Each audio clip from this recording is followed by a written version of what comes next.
All right, welcome to the Dales Report, and happy to be joined with the co-founder and chief operating officer of Mydicine Innovations Group. Back to the show, Damon Michaels. Damon, how you doing? I'm doing great. Just happy to be back in the United States, continental United States right now in Colorado, back in my old backyard. Yeah. So yeah, how are you? How are you, Shad? How are things?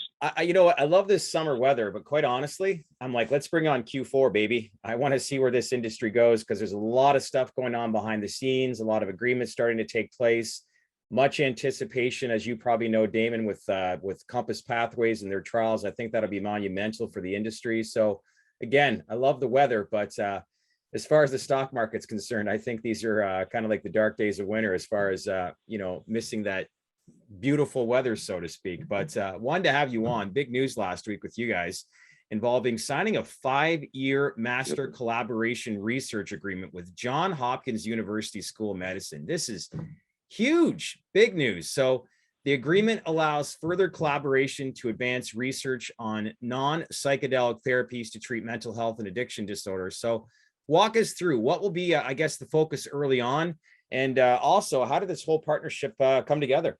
Sure, it's been a long time coming. This definitely was not an overnight situation.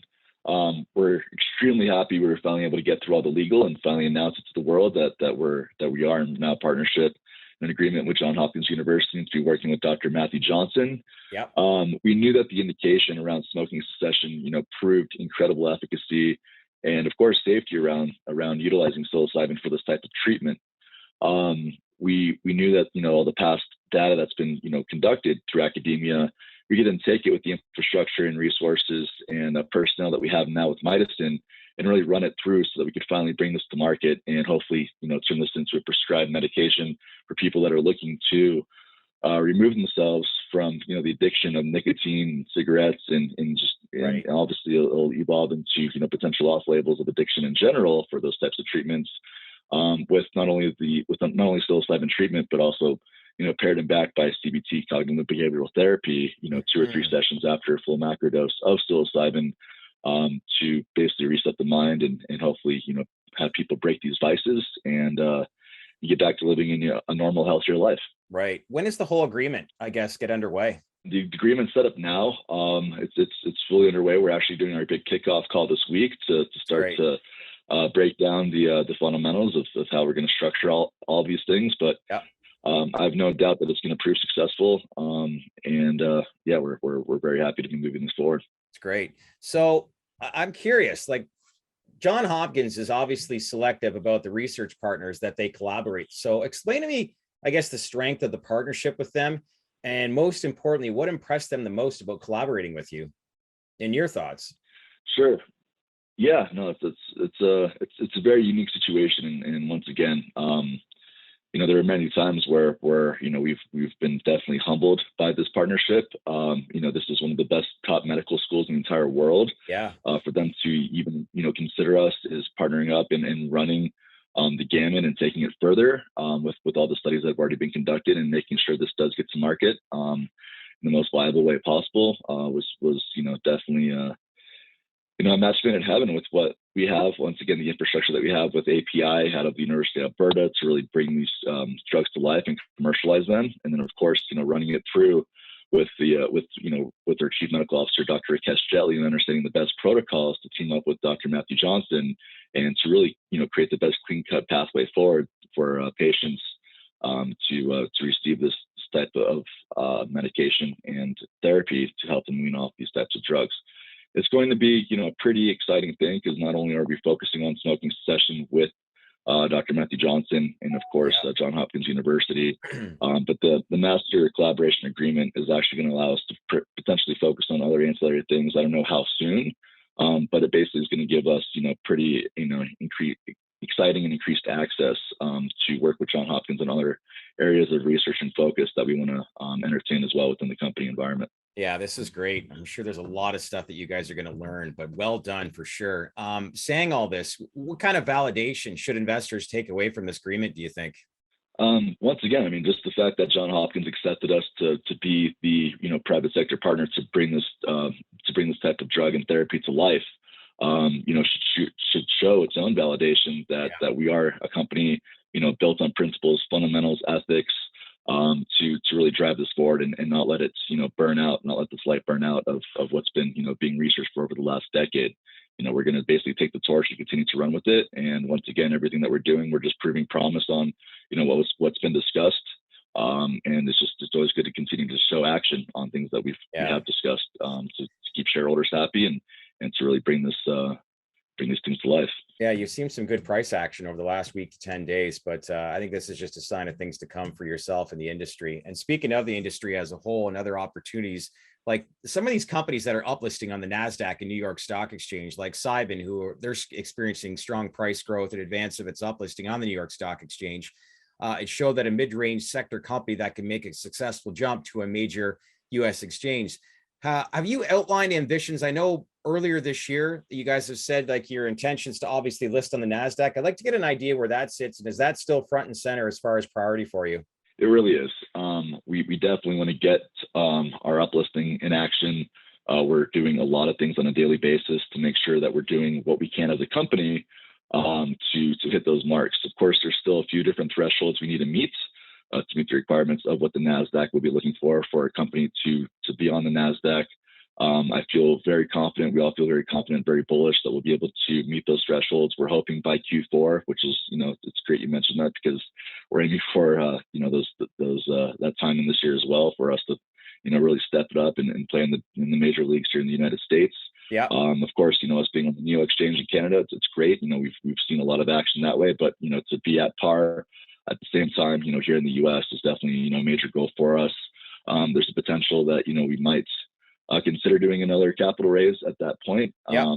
But we have yet to determine what that will look like. And but if we do, then we'll move it forward and continue to drive this, in the direction that it needs to go. So a lot of banks, like I know that there was a lot of companies in the space attended the HC Wainwright conference. I think that was probably a month and a half ago. You obviously were there. What was the feedback like? And do you think there's going to be a huge growth in this industry in the short term that, like you said, presents opportunities to do another raise? Major institutional retail investors and major private family offices are really starting to show support for this industry as a whole. The conversations that our team has had, especially Josh, my partner CEO, and of course my other partner Rob, our CSO, and others of the team have been meeting with constant individuals and different entities that really want to support Mydicine as best as they can. After their analysis, get on the calls with us, they really understand the true background fundamentals of what we're aiming for, who we have in place, what we're targeting, and making sure that we're really diving down and really understanding the true science behind this to create hardened facts to, everything from increased values of our IP portfolio to really understanding the true value chain of bringing this to market.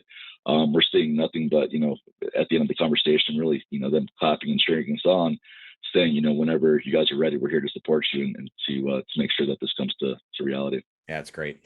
The MindLeap 2.0 app, wellness app, I should say, relaunched, I should say, correct me if I'm wrong, about a month, 6 weeks ago. It's been recently made available to various app platforms like iOS and Android. How's the response been with both consumers and therapists since you've released the new version? Absolutely incredible response. This is the MindLeap that we wanted to show the world. Yeah, it's been incredible. Everything from users to the therapists to everyone involved to the community platform that we've built out, to really drive the education forward around psychedelic integration therapy and inner wellness.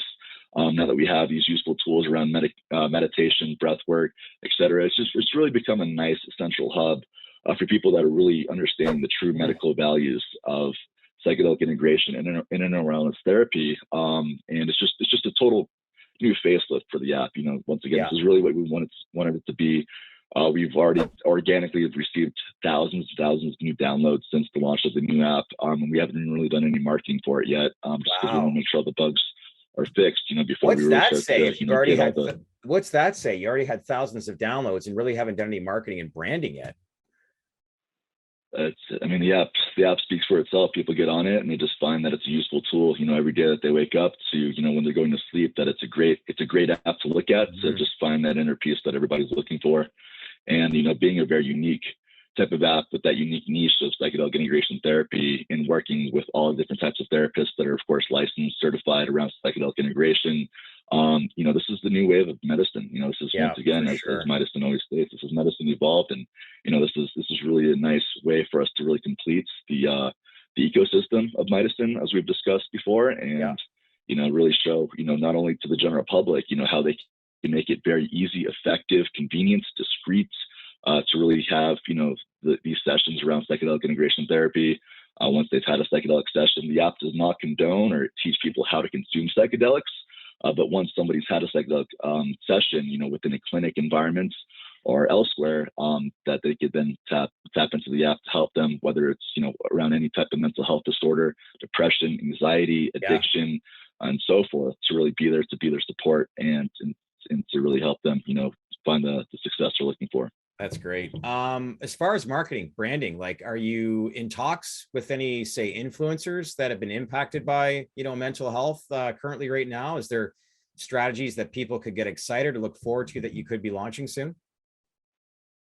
Yeah, we're definitely hoping to work with some, incredible role models, influencers that really, understand the value of mental health. We all, as we discussed before in a previous interview chat, everyone really cares about their physical health, but mental health, has just never really been that popular. It is now. It's becoming very popular very fast because, it's your mind, it's your brain. These are the things that drive everything, not only your body, but, your outlook on life and really just wanting to be a better person, right? So with that, we're looking at all different types of role models and influencers, whether they're athletes, celebrities, actors, actresses, really just trying to find the people that, people can relate to and really show that this app really does help them. It really does work. Outside of that, we really feel that moving this app forward even within our own clinical trials environment to be utilized as a useful tool to keep track and help the therapist, really, conform to the data that we're looking for to make it more successful. These are all things that the app is really going to help integrate and not only help Mydicine be a better company, but other companies as well that we're neck and neck with in this industry that are focusing on other indications, utilizing other types of drugs or therapies that, regardless of anything within the psychedelic world, this is the best app. Of course, it's a biased opinion, but we have looked at many other things that are out there, and we definitely put our stamp on the fact that this is the best app to utilize for all these different purposes. So once these role models and influencers really tap on and jump on and support us, they'll once again pave the way to help make this, more normalized and more exciting and more valuable, in each person's daily life's integration of their normal habits and everything else to once again just be a better person with a happier, normal life.